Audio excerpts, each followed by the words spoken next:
Hello everyone, welcome to stock market training. हमने हमारे पिछले वीडियो में सीखा different types of investor and different conditions for them.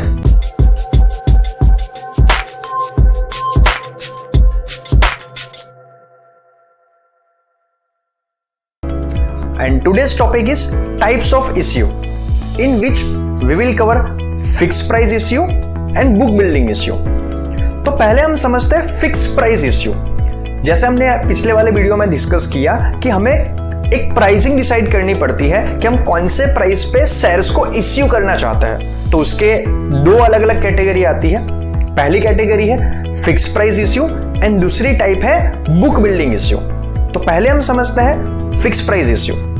Fixed price issue में जैसा नाम बताता है, इन्वेस्टर बैंक एंड कंपनी के प्रमोटर्स मिलके वैल्यूएशन निकालते हैं एंड एक फिक्स प्राइस डिसाइड करते हैं कि हम इस प्राइस के ऊपर पब्लिक को शेयर ऑफर करना चाहते हैं। अगर तो पब्लिक को वो प्राइस फेयर इनफ लगेगी तो उसके लिए अप्लाई करेंगे, और अगर नहीं लगेगी तो अप्लाई नहीं करेंगे। अभी इस केस के अंदर हमें पहले समझना बहुत जरूरी है कि यहां पे रिस्क ज्यादा हो जाता है, इश्यूअर के लिए भी और अंडरराइटर के लिए भी, कंपनी के लिए भी और आई बैंक के लिए भी। क्यों? क्योंकि यहां पे प्राइस डिस्कवरी हुई ही नहीं है। Price discovered by investment banker only based on formulas. उन्होंने कैलकुलेशन करके ही और अपने एक्सपीरियंस के हिसाब से ही एक वैल्यूएशन निकाल दी है। मार्केट में एक्चुअल में लोग उसको एक्सेप्ट करेंगे या नहीं करेंगे तो मार्केट डिस्कवरी तो हुई ही नहीं है। एंड दूसरा, qualitative factors and market forces considered इसमें नहीं हुए, वो फैक्टर्ड इन नहीं हुए।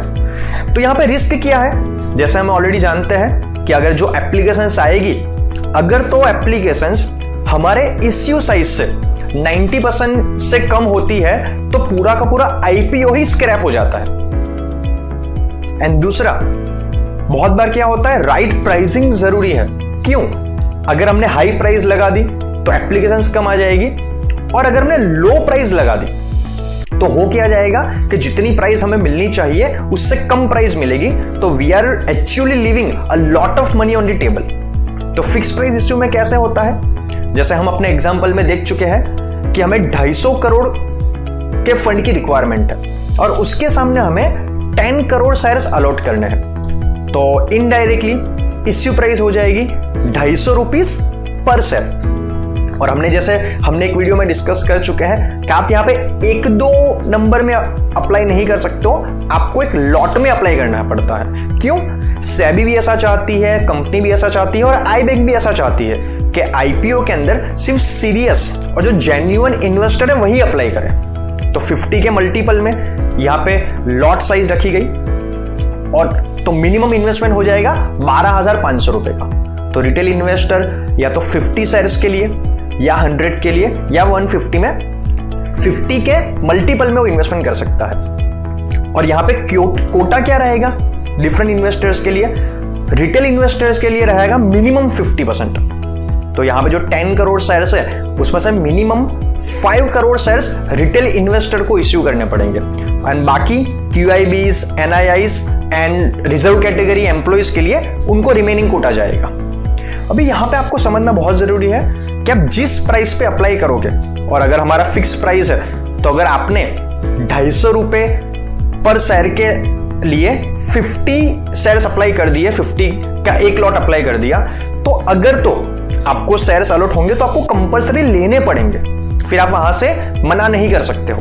तो ये हो गया फिक्स प्राइस इश्यू। चलिए अभी हम दूसरा समझते हैं book building issue. Book building issue में क्या होता है, एक प्राइस बैंड डिसाइड किया जाता है। तो यहां पे रिटेल इन्वेस्टर्स को और शेयर, जो लोग शेयर लेना चाहते हैं, उनको एक रेंज मिल जाती है कि वो कौन सी प्राइस पे शेयर को लेने को तैयार है। तो यहां पे डेफिनेटली एक लोअर रिस्क है for the issuer and for the underwriter as well, कि जो कंपनी इश्यू लेके आ रही है और जो आई बैंक जिसने अंडरराइटिंग करी हुई है, या तो फर्म कमिटमेंट की या सिंडिकेट की या तो बेस्ट एफर्ट कमिटमेंट की, तो उनके लिए रिस्क कम हो जाएगा। क्यों? कि जो प्राइस डिस्कवर्ड किया जाएगा बाय इन्वेस्टर बैंकर वो फॉर्मूले के ऊपर भी बेस्ड होगा and as well as market demand के ऊपर भी डिपेंड करेगा। एंड इसके अंदर कुछ qualitative factors and market forces भी फैक्टर्ड इन हो जाएंगे, क्योंकि हमें एक डेटा मिल जाता है कि लोग कौन सी प्राइस पे हमारा शेयर बाय करना चाहते हैं। तो डेफिनेटली जिस लोगों ने अप्लाई किया होगा तो उन लोगों ने सारे के सारे फैक्टर्स स्टडी करने के बाद ही अप्लाई किया होगा। तो चलिए हम यहां पे समझते हैं, एग्जाम्पल को आगे बढ़ाते हैं। इश्यू साइज हमारे केस में हो जाता है 2250 से 2500 करोड़ का, और हमें टोटल 10 करोड़ शेयर्स को इश्यू करना है। तो हमारी प्राइस बैंड बन जाएगी 225 से लेके 250 रुपए पर शेयर। यहां पे 225 को बोला जाता है फ्लोर प्राइस और 250 को बोला जाता है कैप प्राइस। और फ्लोर प्राइस और कैप प्राइस के बीच में मैक्सिमम 20% इसका ही डिफरेंस हो सकता है। यहां पे एक लॉट साइज अगेन डिसाइड करी जाती है 50 की। तो मिनिमम इन्वेस्टमेंट हो जाएगा, अगर हम 225 को 50 से मल्टीप्लाई करेंगे तो 11,250, और 250 को 50 से मल्टीप्लाई करेंगे तो 12,500। तो ये हो गया मिनिमम इन्वेस्टमेंट। और यहां पे एक टिक साइज भी डिसाइड करी जाती है। ऐसा नहीं है कि इन्वेस्टर 225, 226, 226.5 इस तरीके की प्राइस पे बिडिंग कर सकते हैं। एक टिक साइज डिसाइड करी जाती है कि जिसके इंक्रीमेंट के अंदर ही इन्वेस्टर्स बिडिंग कर पाएंगे। तो let's say in this case tick size is 5। तो इन्वेस्टर के पास कौन कौन सी चॉइस है, या तो 225 पे अप्लाई कर सकते हैं, 230 के ऊपर, 235, 240, 245 एंड 250। एंड रिटेल इन्वेस्टर के पास और भी एक मौका रहता है कि अगर वो चाहे तो कट ऑफ प्राइस के ऊपर भी अप्लाई कर सकती है। उसका मतलब क्या होता है कि जिस भी प्राइस के ऊपर फाइनली कंपनी और इश्यूअर शेयर्स को इश्यू करेंगे, मैं उस प्राइस पे शेयर को लेने को तैयार हूं। तो रिटेल इन्वेस्टर 225 से 250 के बीच में टिक साइज 5 के मल्टीपल में भी इन्वेस्ट कर सकते हैं, अप्लाई कर सकते हैं, या तो वो डायरेक्टली कट ऑफ प्राइस पे भी अप्लाई कर सकते हैं। जब आप अप्लाई करते हो तो वहां पे डायरेक्ट ऑप्शन लिखा आता है apply eight cut off price, और ये बेनिफिट सिर्फ रिटेल इन्वेस्टर के पास ही होता है। NIIs and QIBs cut off price पे बिडिंग नहीं कर सकते हैं। और यहां पे कोटा क्या रहेगा?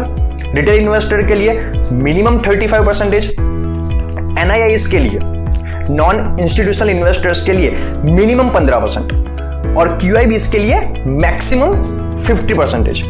तो चलिए हम कुछ प्रैक्टिकल डेटा को एनालिसिस करते हैं कि जिससे आपको इस टॉपिक के बारे में डिटेल में आइडिया आ जाएगा।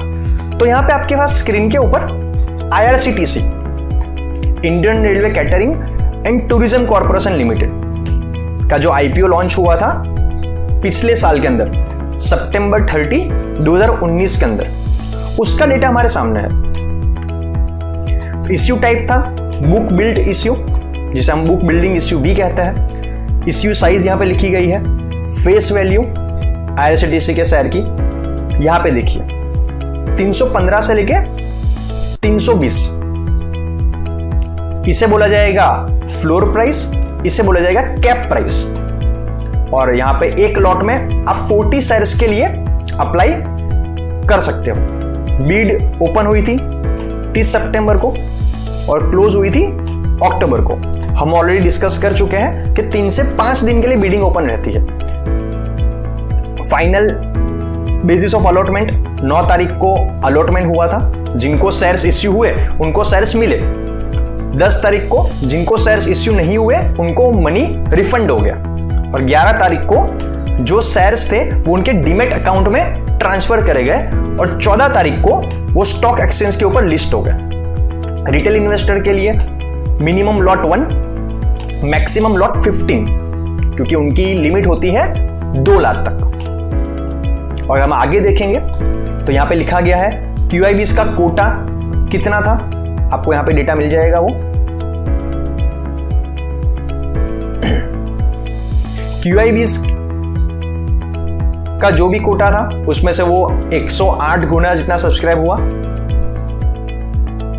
NIIs का कोटा 350 से ज्यादा गुना सब्सक्राइब हुआ। रिटेलर्स का कोटा 14 गुना के आसपास सब्सक्राइब हुआ और टोटल मिला के 112 गुना जितना सब्सक्राइब हुआ था IRCTC का IPO। अभी हम और एक एग्जांपल लेके चलते हैं, हैप्पीएस्ट माइंड, जो सितंबर 7 को 2020 के अंदर ये आईपीओ इश्यू हुआ था। Type book building, IPO price 160 to 166, market lot 90, for retailer minimum lot size 1 and maximum 13। 3 दिन तक सितंबर 9 से लेके सितंबर 9 तक वो इश्यू ओपन रहा था। तो अभी हम देखते हैं कि उसमें कोटा कितना था। अगर आप यहां पे देखोगे तो QIBs का कोटा था 75%, NIS का कोटा था 15% और रिटेलर्स का कोटा था 10%। अभी और एग्जांपल लेके चलते हैं कैम्स का। यहां पे अगर हम देखेंगे तो सितंबर 21, 2020 को कैम्स का इश्यू लॉन्च हुआ था। बिडिंग 3 दिन के लिए ओपन रही थी। एक शेयर की प्राइस रखी गई थी 1229 to 1230 और मार्केट लॉट था 12 का। तो रिटेलर मिनिमम 1 लॉट के लिए और मैक्सिमम 13 लॉट के लिए अप्लाई कर सकते हैं। यहां पे देखेंगे तो QIBs का कोटा था 50%, NII का 15% और RII का रिटेल इन्वेस्टर का 35%। आपको यहां पे पूरा डेटा मिल जाएगा। अभी जो एप्लीकेशन आई है उसके accordingly cut off price decide कैसे होती है और अलॉटमेंट कैसे होता है वो हम सीखेंगे हमारे नेक्स्ट वीडियो में।